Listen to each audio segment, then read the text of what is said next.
Halo semuanya, oke, jadi belakangan ini gue mendapatkan banyak sekali omongan kalau film terbaru keluaran Netflix yang berjudul Swipe itu memiliki plot twist yang sangat-sangat gila. Nah, memangnya seberapa gilakah plot twist tersebut dan memangnya ini film apaan? Well, Swipe sendiri merupakan film animasi terbaru yang rilis di layanan streaming Netflix dan dibuat oleh studio Skydance Animation. Studio ini merupakan salah satu divisi animasi yang dimiliki oleh Paramount Picture dan sampai saat ini mereka hanya baru menciptakan 3 film animasi saja, yaitu Luck, Spellbound, dan tentunya yang paling terbaru saat ini yaitu Swipe. Jujur aja, apabila kita melihat track record dari studio yang satu ini, film-film buatan mereka ini terbilang masih sangat kecil dan tidak memiliki reputasi yang begitu bagus. Ambil contoh, Spellbound dianggap sebagai film yang mediocre dan tidak begitu baik dalam mengangkat isu yang cukup berat yaitu Broken Home, ataupun film Luck yang mendapatkan kritikan pedas dari beberapa orang dan sekaligus dianggap sebagai usaha yang tidak begitu bagus dari salah satu orang ternama di studio Pixar yaitu John Lasseter.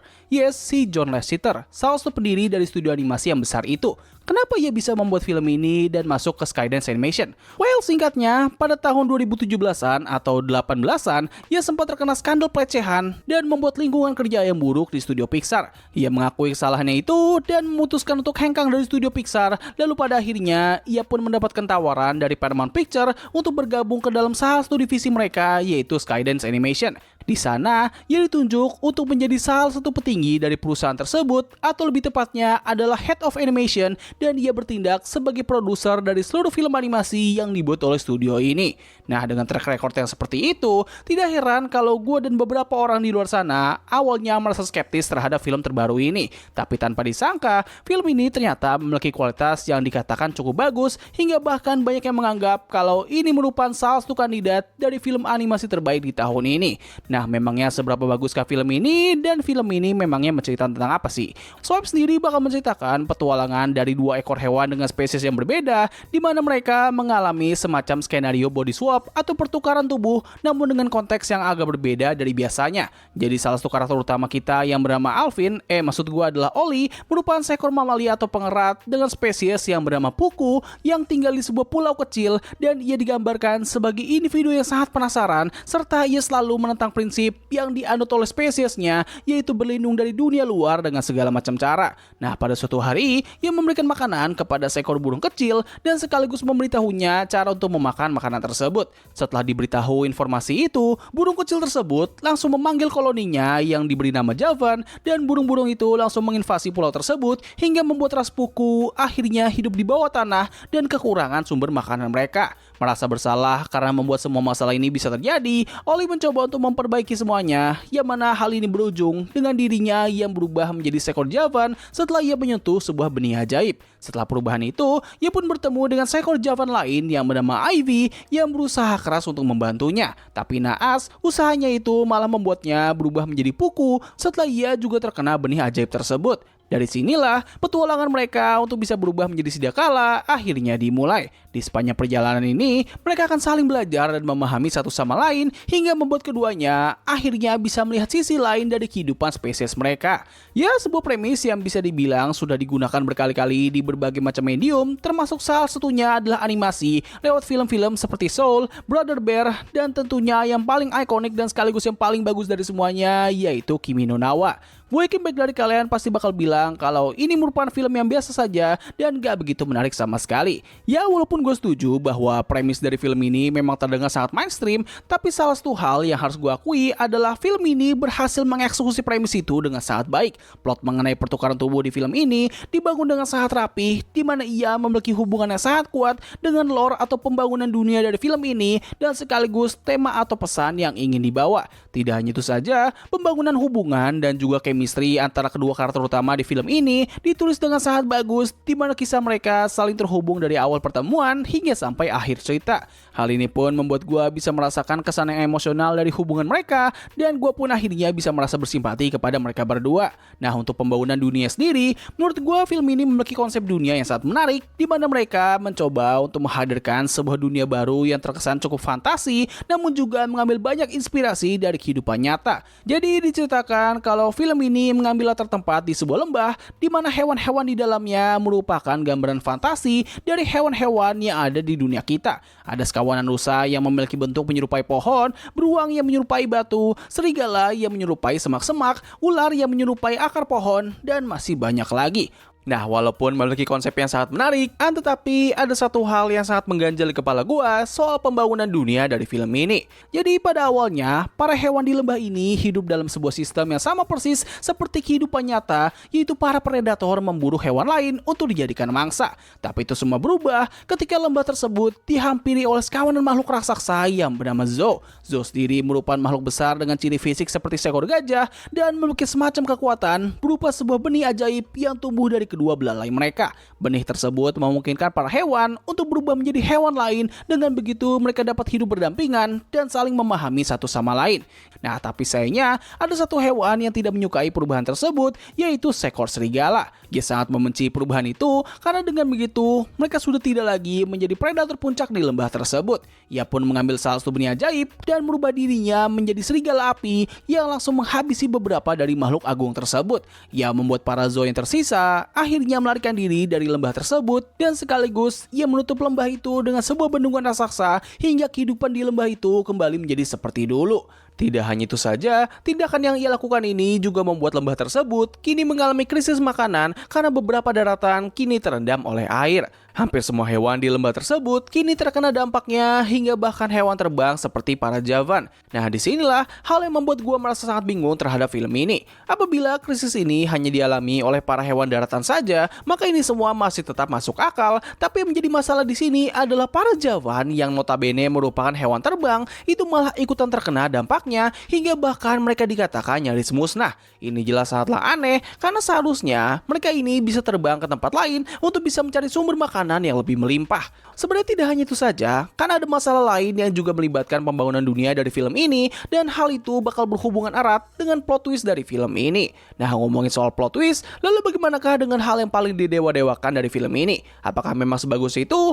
Well, sebelum masuk ke sana, gue pengen ngasih peringatan spoiler aja kalau gue akan membahas soal poin penting dari keseluruhan cerita di film ini. Jadi buat kalian yang gak pengen kena spoiler, kalian bisa tutup video ini dan menonton filmnya terlebih dahulu. Tapi kalau kalian sudah siap, kita langsung masuk aja ke pembahasan berikutnya. Nah, jadi dalam perjalanan Oli dan juga Ivy dalam mencari benih ajaib yang tersisa, mereka akan ditemani oleh seekor ikan yang bernama Bogle. Bogle sendiri awalnya digambarkan sebagai karakter relief yang memiliki sifat yang agak bodoh dan suka berkelakuan konyol. Desain karakternya yang terlihat tidak serius jelas semakin menambahkan kesan ramah dan tidak berbahayanya ini karakter.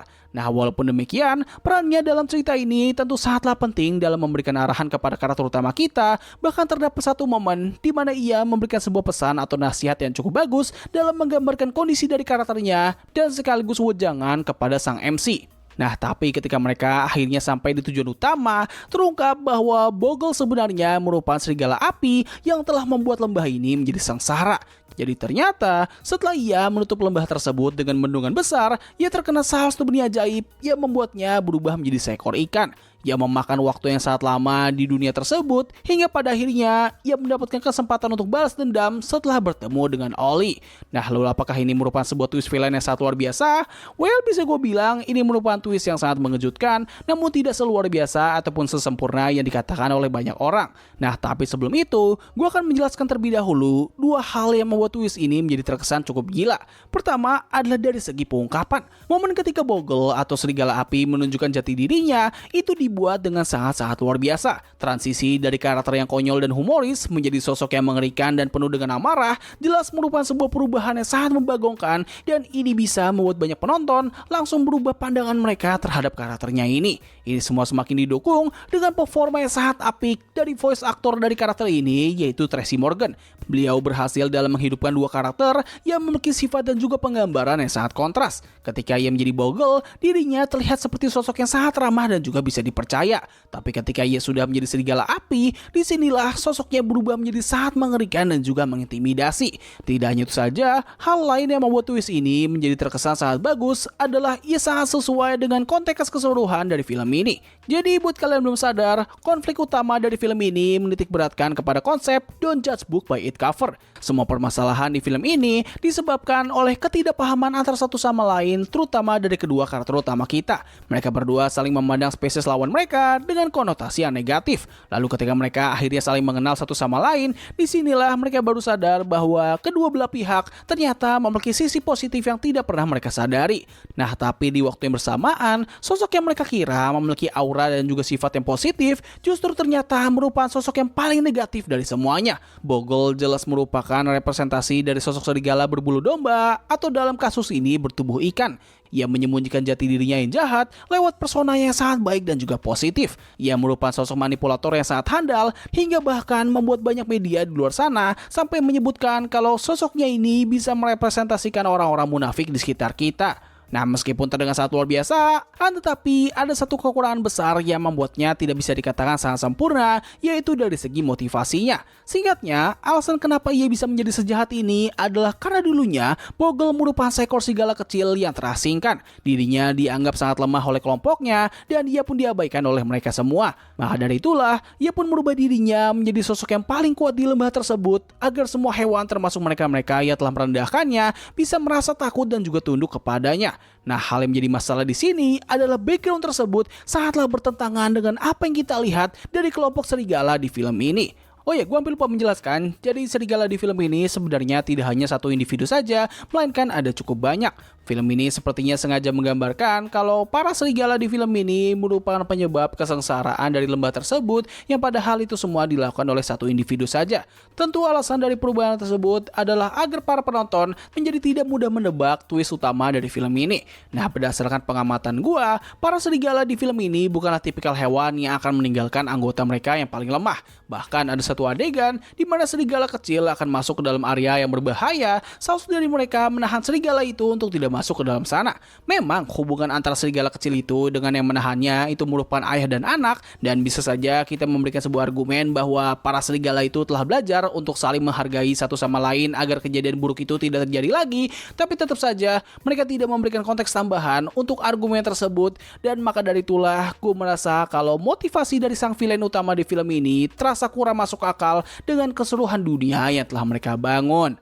Nah, dengan semua ini, lalu bagaimanakah keseluruhan kualitas dari film ini? Well, menurut gua, ini masih bisa dikatakan sebagai film yang cukup bagus. Premisnya memang bukan yang wow banget atau bahkan revolusioner, tapi setidaknya kualitas yang disajikan oleh film ini masih bisa dibilang sangat solid. Premisnya dieksekusi dengan sangat baik, dengan jalan cerita yang cukup rapi, dan chemistry antara karakter yang sangat emosional. Walaupun terdapat kekurangan besar dari segi pembangunan dunia, namun setidaknya film ini memiliki dua hal yang membuatnya terkesan sangat megah, yaitu dari segi animasi dan juga scoring. Bisa dibilang, ini merupakan salah satu film buatan Netflix dengan visual yang paling indah yang pernah gue lihat. Detail lingkungannya terlihat sangat nyata dan imersif, serta background musiknya terdengar sangat apik, hingga ada satu scoring yang sedikit mengingatkan gue dengan soundtrack ikonik dari film Jurassic Park. Nah, walaupun bukan film yang sempurna atau luar biasa, tapi setidaknya ini merupakan kemajuan yang sangat baik dari studio yang satu ini. Dengan hasil tersebut, tentu gue menjadi semakin excited dengan film mereka selanjutnya yang seharusnya bakal rilis di tahun ini, dan dikatakan kalau film tersebut dibuat oleh orang yang sama yang membuat film The Incredible, yaitu the one and only Brad Bird. Nah, memangnya film ini menceritakan tentang apa? Well, nantikan saja film ini ketika sudah mau rilis ya. Jadi begitulah yang bisa gue bahas pada video kali ini. Tulis pendapat kalian mengenai film yang satu ini di kolom komentar di bawah. Apakah film ini memiliki twist yang sangat bagus atau tidak? Tulis pendapat kalian.